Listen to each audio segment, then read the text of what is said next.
Salam supremasi hukum. Yuk kita lihat video cuplikan dua video yang sangat memprihatinkan. Pertama, video pertama, seorang penegak hukum polwan tapi nggak ngerti cara. Video kedua, wajarlah masyarakat sipil ojek dia nggak ngerti hukum, nggak ngerti cara. Yuk kita saksikan dua video kebodohan. Dua-duanya perempuan, bukan masalah gender ya, tapi ini dua video bodoh. Yuk kita saksikan. Utang itu bukan cuma angka di kertas, tidak dibayar bukan cuma merugikan orang lain, tapi juga punya konsekuensi hukum. Kalau ada unsur penipuan sejak awal bisa berujung pidana, bahkan jika hanya perdata korban bisa menuntut ke pengadilan. Jangan tunggu masalah menumpuk, jangan biarkan kepercayaan dihancurkan. Bayarlah utangmu karena bukan takut dihukum, tapi karena itu harga diri dan tanggung jawabmu. Kurang-kurangi gayanya, ingat utangnya. Orang itu nggak nagih bukan karena dia lupa, tapi dia mau tahu sampai mana sadar dirimu. Dulu waktu masih utang melas-melas, sekarang membayar malas-malas. Gayanya aja sok berkelas, tapi utangnya nggak pernah lunas. Hah, pala kali aku. Sadar diri kenapa kau bayar utangmu? Nah, tadi kalian udah saksikan ya dua video. Utama yang pertama saya hitungan banget. Polwan gak ngerti hukum acara. Satu, masalah utang piutang itu perdata, bukan pidana. Dan polisi itu tidak punya wewenang. Tidak punya wewenang. Itu di pengadilan juga pasti akan ditolak. Ini kasus perdata, bukan pidana. Juga oh kena penipuan. Penipuan kalau kok ininya misalkan beberapa yang utangnya lari. Kalau utangnya lari ada nggak kemana-mana? Nggak bisa dikatakan penipuan, dan itu bukannya kasus pidana. Terus tuh yang kedua adalah polisi itu nggak boleh ngajarin, apalagi turut berpartisipasi menagih hutang. Nggak boleh.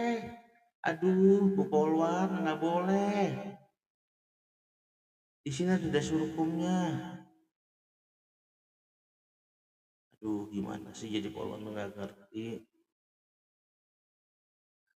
Pasal 5 huruf H Peraturan Pemerintah Nomor 2 Tahun 2003 tentang peraturan disiplin anggota kepolisian Republik Indonesia. Aturan ini secara tegas melarang anggota Polri menjadi penagih piutang atau melindungi orang yang berhutang. Ini secara nggak langsung melindungi orang yang beri hutang. Nggak boleh, Bu Polwan.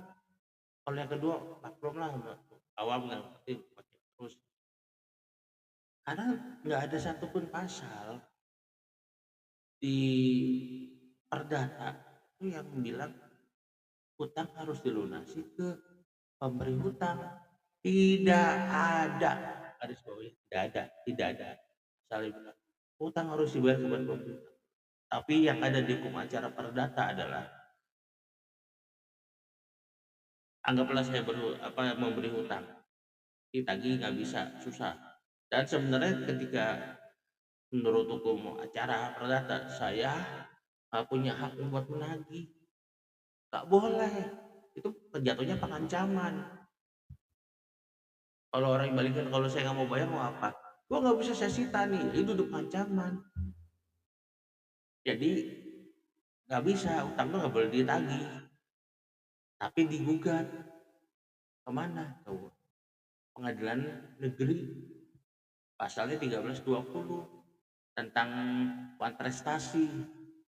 Itu nanti sampai nunggu keputusan hakim, sampai aku udah mengetok bahwa utang harus dibayar atau mencita ini tok tok tok, itu pun bisa nggak dieksekusi?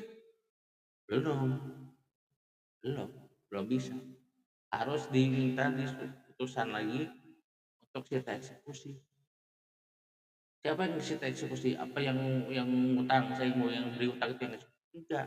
Jurusita. Jurusita datang. Jurusita datang bersama Satpol PP. Terus apa namanya? Sorry saya ulang. Jurusita membawa surat putusan pengadilan, datang dengan Satpol PP, polisi dan perbantuan TNI 3 matra, darat, laut, udara. Perbantuannya TNI ya itu ya. Dan ketika mereka datang untuk mengeksekusi, dia yang datang bawa surat. Bapak atau ibu, nih putusan pengadilan, bapak bayar utang. Udah kita bayar ke jurusita. Karena dia diperintahkan buat menagih. Ya kita bayar ke jurusita. Kalau ya sekarang banyak kan jurusita ngasih nomor rekening ke bank, apa namanya, bank yang ditunjuk oleh pengadilan tersebut. Jadi nggak ada pasal dibilang utang suruh bayar ke pemberi hutang, nggak ada. Yang ada utang dibayar ke negara. Nggak ada, beneran ya. Utang tuh harus dibayar tuh nggak ada. Bayar ke pemberi hutang tuh nggak ada. Tapi bayarnya ke negara. Tanya dia advokat senior yang sering beracara. Pembayaran di mana? Di bank yang ditunjuk oleh pengadilan. Jadi saya bingung, Polwan mengatakan utang itu harus dibayar, itu kewajiban. Ini, aduh, bisa jadi Polwan gitu. Bodohnya tuh perpanjang gitu.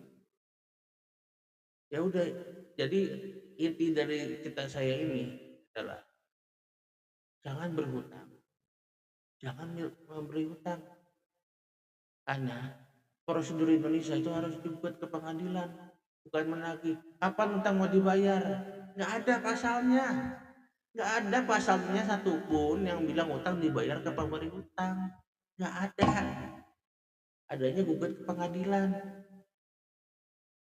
Ya udah kalau kamu butuh advokat, mediator hakim, auditor bisa hubungi nomor telepon ini. Sampai jumpa di podcast berikutnya, dan ini kasus dan ingat ya, kami no pro bono alias berbayar. Oke, terima kasih, sampai jumpa di salam supremasi hukum.